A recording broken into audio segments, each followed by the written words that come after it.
నిర్గమకాండం 15వ అధ్యాయము 3-4 వచనములు.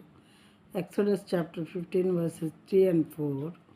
The Lord is a man of war, the Lord is his name.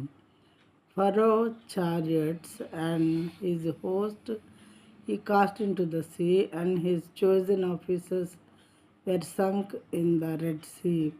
యెహోవా యుద్ధశూరుడు, యెహోవాని ఆయనకు పేరు. ఆయన ఫరో రథములను అతని సేనలను సముద్రంలో పడద్రోసెను.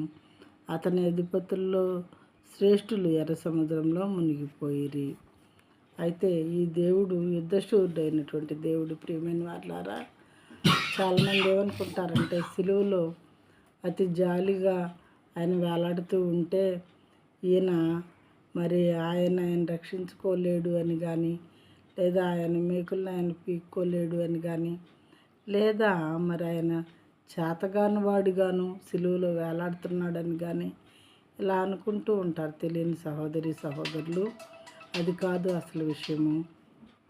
మానవుడు జన్మతోనే జన్మ పాపము కర్మ పాపములతో పుడతాడు. కాబట్టి అవి మాత్రమే కాకుండా పుట్టిన తర్వాత అనేకమైనటువంటి పాపాలు చేస్తూ ఉంటాడు. ఈ పాపాలన్నిటికీ పరిష్కారం జరగాలి అని అంటే పరిశుద్ధుడైనటువంటి ఒక మానవుడు తన ప్రాణాన్ని బలియాగంగా అర్పించవలసి ఉన్నది.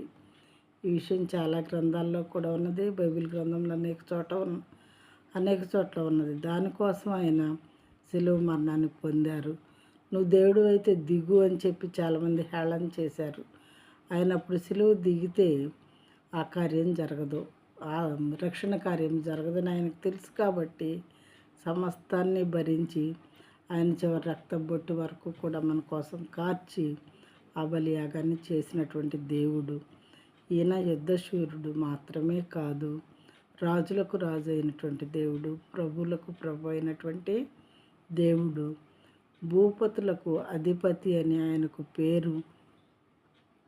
తర్వాత సర్వమును సృజించిన దేవుడు, సృష్టికర్త అయినటువంటి తండ్రి, సార్వభౌముడైనటువంటి దేవుడు. ఈయనకు మించినటువంటి శక్తి కానీ వ్యక్తి కానీ భూప్రపంచం మీద కానీ ఏరే ప్రపంచాల్లో కానీ ఎక్కడా కూడా లేరు. దేవుడు సమస్తము ఆయనే. సూర్యచంద్ర నక్షత్రములను, భూమిని, దానిని సమస్తమును సృజించినటువంటి దేవుడు. ఈయనకు యుద్ధశూరుడని కూడా పేరు ఉన్నది. ఇంకా చాలా అమూల్యమైన నామములు కలిగినటువంటి ఈ దేవుడు యుద్ధశూరుడై ఉన్నాడు, కానీ చేతగానివాడు కాదు.